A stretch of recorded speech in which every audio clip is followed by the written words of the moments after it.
Okay, so now you have this. Okay, you open your animation tab. Okay, select your lead. So means that your power. Okay, you press the I button. So you do the recording. You press the I button, so you key in the first. Okay, and then see which frame that you want to open. Okay, now you do R, then click X. So you open your chest like this. Okay, it will automatically add. If not adding, so you just press I. Okay, so now you play your animation.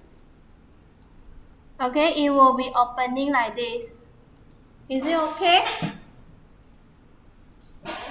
After you finish this, export. Okay, export to FBX. And make sure that you have the animations click here.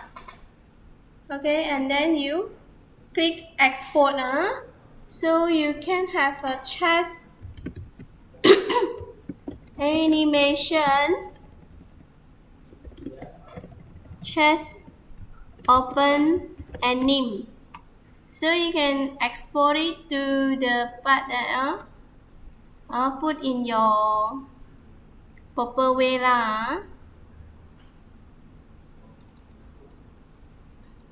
Okay, so now done for your animation.